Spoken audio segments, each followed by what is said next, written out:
omuntu waabere ne bwolaga oli wakufera obukola kiro obufa so kakati tegeteeke byannakanya kujja maiti omwina ekinakali ekisobola kuyokutika maiti oba mukola mutyamu bane esokonekera ebisumbwa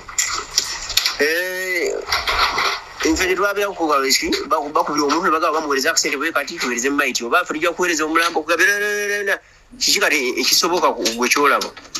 saawa zino kuba saawa zino simanyi tugenda kukola tutya omuntu ava Dubai sina omuntu mulala gwe mmanyi Dubai nze ngaaki sobola kulya sente ndi mulwadde naye ndi mulwadde nema kufiira ku mawanga taata neno najja nze kunoonya sente era olaba n'ekiseera kye mmaze nga sikola nga sibagamba kyagala bbeera liikiriza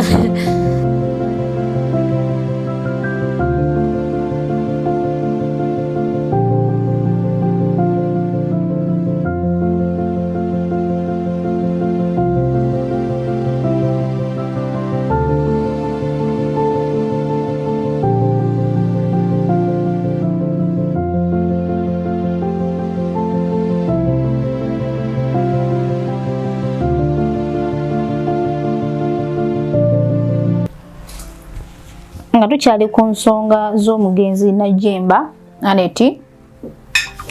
okuva olunaku lwe twavaayo abasawo ate ne batukwasa obuvunaanyizibwa okuba nga tucommunicatinga ne family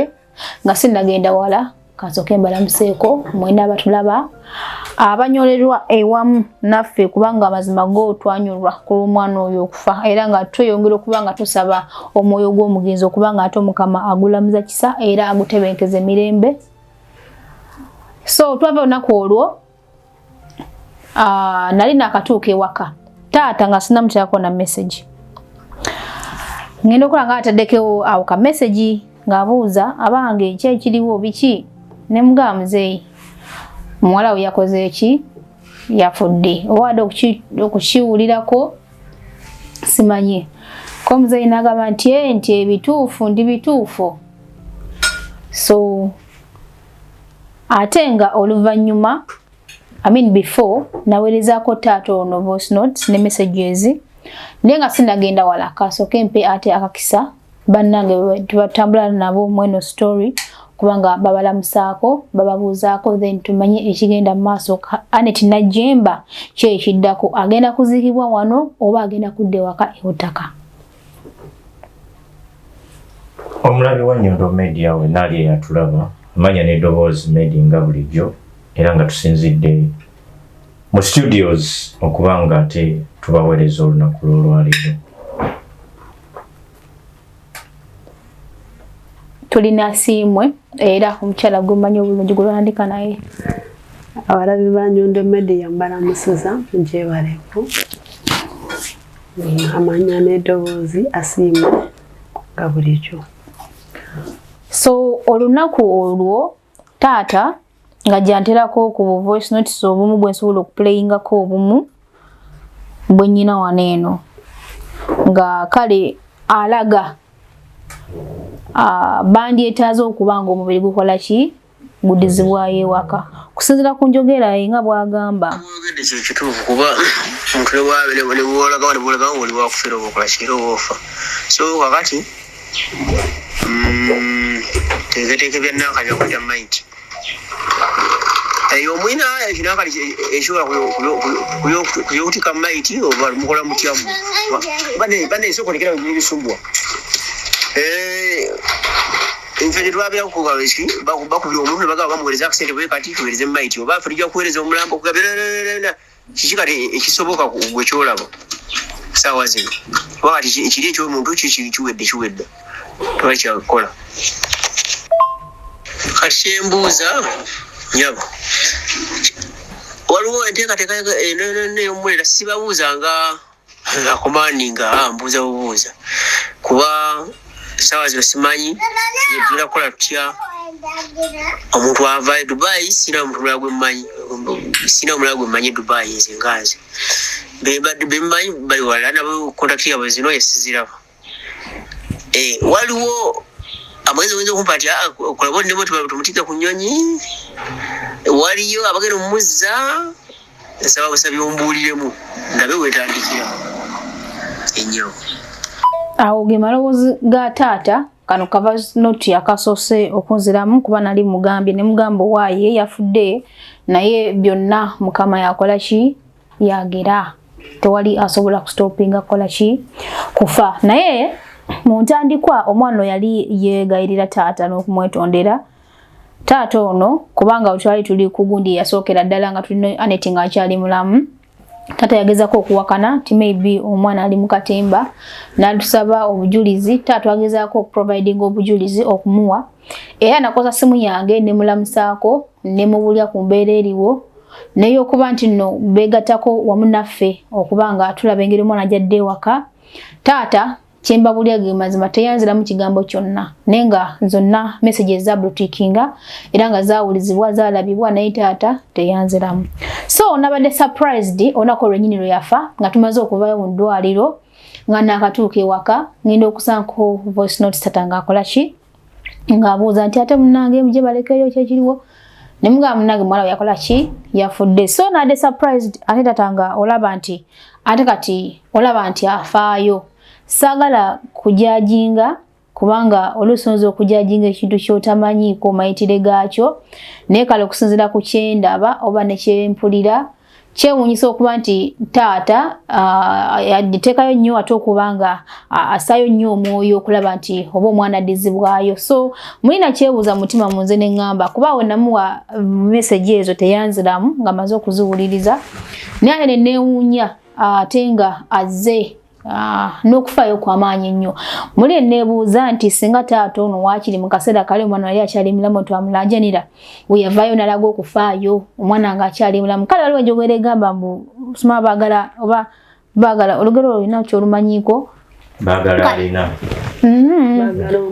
omufu kale waliwo olugero ekiraga nti yes baagala omufu okusinga omuki omulamu I'm sorry to say that naye nkyogera okusinziira ku bigambo bya taata nti last time bwe nagezaako okumutegeeza ekyaliwo teyanziramu naye ate yamanya nti omwana afudde n'agezaako okulaga nti ate afaayo era nga mbuuza ki ekiddako kati ki ekitambula tugenda kuzaako ki ekitagizo kyonna mukole ki muŋŋambe nanyolwanga omuntu muli mutima neŋŋamba kale singa taata okufaayo kuno kwalaze kaseera kano ke yakola nga omwana akyali mulamu at least oba oliawo yandisobodde okuba nga tusevinga obulamu bwani bwa Annet oba oliawo Annet omanyi tufa ebintu bingi osobola okuba nga oli mulwadde naye n'embeera gy'olimu akaseera ako ng'olaba buli muntu akuneglectinze abeewa mu buli omu ng'ayogera bubi so stress eyo kweyongerako ne ku kirwadde ky'olina eyinza okukwanguya mangu mangu n'okola ki n'ofa so taata nga tukomako awo olunaku lwadde lwaggulo nga nfuna omuwala ankubirako essimu ali Abu Dhabi era n'olwaliro ankubidde essimu muganda wa Annet bw'agamba omuntu nga mulamu ababe babula n'ate bw'afa abantu be balabika though ye omuwala agamba Annet muganda we ye omuwala ali Abu Dhabi naye ye agamba nti abadde tamanyi ku kulwala kwa Annet era just yategedde kola ki kufa kyesimanyi kubanga munange tomanya era ye n'agamba nti waliwo yamuweereza link n'amugamba laba gye byatandikira mbona alaba nga omuwala mulwadde olunga neyokufa emaze okufuluma n'alaba nga omuwala yali alaajana mbona omwala teyayogera nako nti oba nnyina sisita wange ali Abu Dhabi bagatta taata so omuwala oyo naye tugenda musisinkanako enkya tumutwale ku ddwaliro kati ye kubanga ffe n'olunaku olwaleero tubaddeyo ku ddwaliro naye kiraga balaga nti singa mu wiiki emu okusinziira ku ripooti eva mu ddwaliro omanyi ensi y'amateeka ate buli kintu kitambulira mu mitendera so ku results ezivudde mu ddwaliro nga bwe tubaddeyo okuviira ddala ku ntandikwa keesi eno tugibaddeko ffenna naye olunaku olw'olwaleero tuzzeeyo mu ddwaliro era nga abasawo babuuza nti kyekigenda mu maaso family eri willing okutwala maiti yayo giziika okwaboobwe oba teri willing kubanga as per the UAE kusinziira ku report omusawo gy'atuwadde atugambye nti bwe ziwera wiiki 2 okuva kati nga maiti tetoneddwa bagenda kubanga eddwaliro gihanding over eri police maiti bwebeera handled over eri police kitegeeza eddwaliro terikyalina information yonna gyeyinza kureleasinga kesi eba esigalidde emikono gya poliisi. Naye ekintu ekisinga okunnuma kiri kimu ng'omuntu omukyalo ono nze simanyi oluusi oddawo ne weebuuza nti ddala mu nsi waliyo abantu abakyalina ekisa. Omukyalo ono gwe mulaba atudde wano ku sayidi yange ya kkono yavaayo n'akwata omuntu gw'atamanyi namugamba munnaaye sister jangu wano tuyiiye. In fact okusinziira ku mboozi nga bwe wagiwulidde omuntu yajja gamba kansuleko wano biki ennaku 2 n'atandika okulwala bulwadde namanyi nti buli serious naka mujja wona but obulwadde bwafuuse serious nagezaako communicating eri family ebalaata bubalaasi. Essaawa eno omuntu afudde bavuddeyo kulaga nti bali serious. Nyongera okubajjukiza mama w'omugenzi Najjemba Annet wamu ne taata w'omugenzi Najjemba Annet. Ffemuna tetumanyi bukuubagano bwammwe ebyo bintu byammwe bya munda bya family naye obudde buno eno tuli wano okubategeeza nti mu weeks 2 okuva kati singa muba temucommunicatinze eri ddwaliro maiti y'omwana mmwe gyali agenda kuba ateebwa mikono gya poliisi. Emikono gya poliisi bwe gimurecevinga ajja kumalawo ekinene nnyo wiiki oba ennaku 3 babeere nga bamuziika ku ddungu wano. Kitegeeza oba tebakyali nteekateeka yonna yakuzza maiti ya mugenzi kw'ab'obwe. Tuwuliddeko ku message z'obuuza na biki ffe nga ffe tetulina information gye tusobola kuwa mu kamera wabula tukusaba okwatagane n'eddwaliro ndowooza okusinziira ku biki ebigenda mu maaso mwanyinaffe asobole okudda okwabwe. Namba tugireseeyo kasita then tuuna kulindako n'omuwala ono agambye nti sister we kubanga nnyonyoddeko kino kisobola kugira no kamera ne wanaabanga nze naye nabako information gyatuwa then tumutwale ku ddwaliro bwe tumutwala ku ddwaliro kuba kati be bali bakadde be kati ye ayogera ekisembayo ne bakadde baabwe balabe ekikola ki twaffe just tuli ba social media n'okuba nti tuyambako bannayuganda mu ngeri emu oba endala tetuli baganda ba mugenzi. Siri mukwogera bubi naye kati oli omuwala ye muganda we kati maybe abewaka bayinza okukkiriza mu ekyakola kiti maybe singa twamanyako bifo nti omuwala yaliwo ye kenyini neyeyogerera eri nti ddala kituufu omwana afa oba oliawo baalikkiriza kubanga ye bamuyita kikatemba ninaffe twamanya nti omwana akola ki. Asiimwe teyakugambako wadde wadde nti alinayo omuganda we Saudi alinayo omuganda wa Abu Dhabi teyakugambako wadde.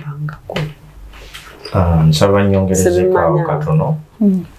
era nga nsaba sister ntereezemuko wali koyogedde ogambye nti oba batwogera mu byo baki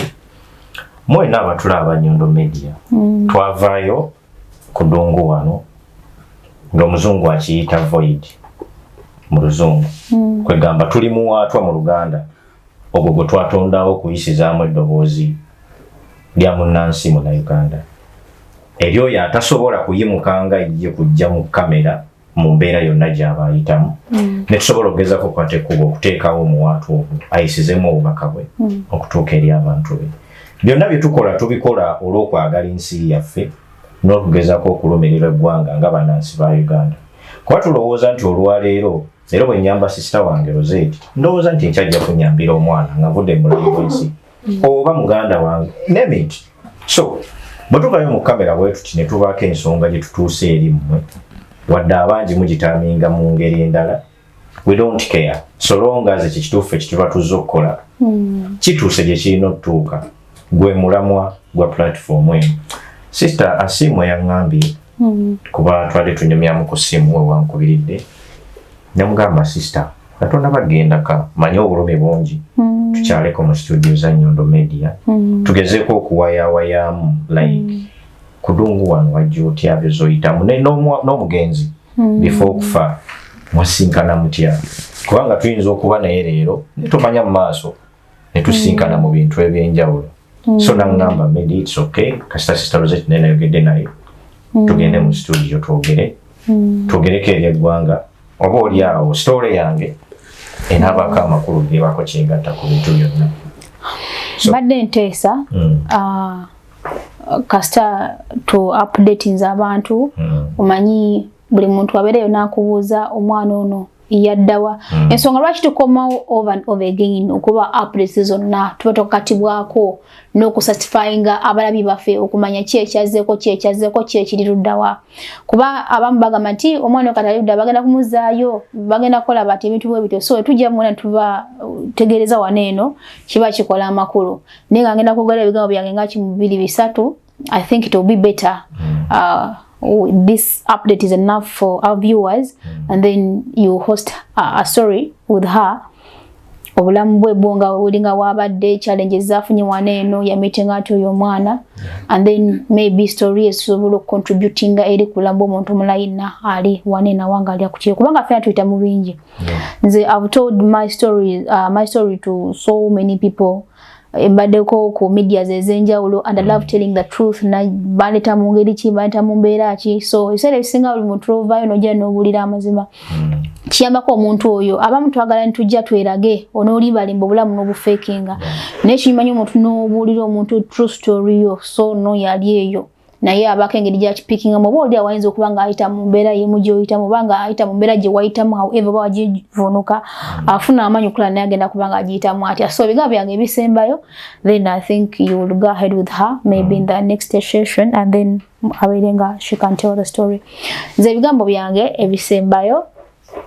biri eri maama ne taata ne baganda abako ab'emikwano kale bonna abantu abamanyi Najjemba Omugenzi Annet mbadde nsaba mama kubangira manyi story no mujigoberera ekituufu tetumanyi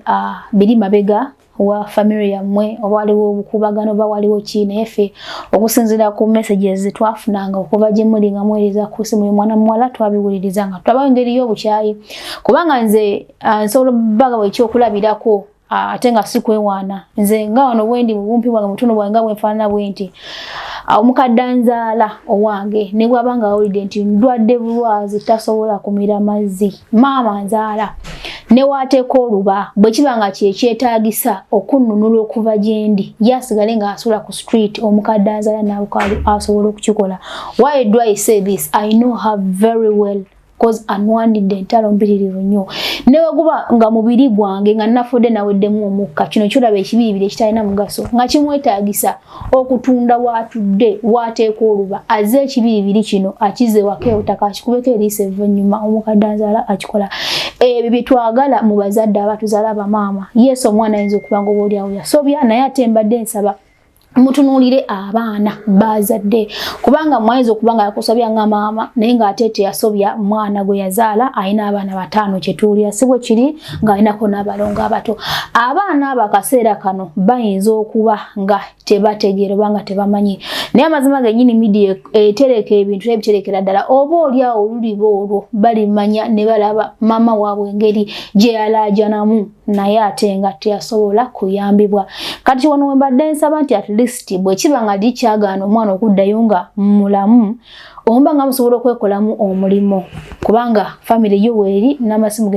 gennatandiza okufuna wegali agali ewamu gegaluma ennyama ate kamukamu gwe muganda omba nga musobola okweyitaayitamu ne mulaba nti musobola okusula kemba musudde ne mufuba okola nti omubiri gwa Annet wadde yabalema okuzaayo nga mulamu at least muzeeyo omubiri nti abaana abo bali babakoze balimanya nti omubiri gwa maama gwagalemizibwa wano naye abaana abo bali kula akaseera kali jjajja akaseera kana abaana bayinza okuba nga tebategeera naye bajja kutuuka akaseera bakule ate abantu boogera bajja kulaba biwulire bajja kubira ku social media balabe maama bwe yalaajana babuze maama bwe waali mazima nga yafiira ku mawanga ng'ensolo era n'aziikibwa ku mawanga ng'ensolo ng'atali mwana w'abantu alisi mwalikoledde abazzukulu abo oba abaana ba Annet kintu kimu ne mufuba nga musobola ne muzaayo omubiri guno ne muguteekako mugutadde ne muguziika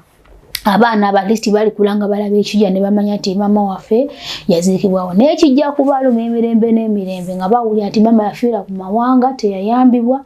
yalaajana teyayambibwa era n'afiirayo n'amala n'aziikibwayo bwe bubaka wange gye muli kansubire soogedde bubi wonna wenjogedde obubi nsaba munsonyiwe sikintendize nti oba njagala kubalumya kubanga ebisinga ebiri emabega nange sokola ki simanyi njogera okusinziira ku bye ndaba saawa noba byempuliddeko nange nenjogera mind yange nze Nyondo Rozet of course mbadde ne manager waffe ewa Nyondo Media Medi ne asimwe naye ganze ngenda komako waneeno ate bwe baberenga bayingira ate story ya mwana muwala asimwe ajja atya abadde bwatya paka watuukidde ku mwana ono yavudde mu bulamu ye kati essaawa eno ateekateeka kuzaako kiyenga ye mu bulamu wo. Tweyanza kutufollowinga mubale kubanga ate musubscribinga era mutugoberere ku mikutu gyaffe egy'enjawulo era nga tukozesa erinnya lyerimu oba amanya ge gamu Nyondo Media, Facebook, Twitter, Instagram, TikTok ne YouTube. Ku other platforms mu following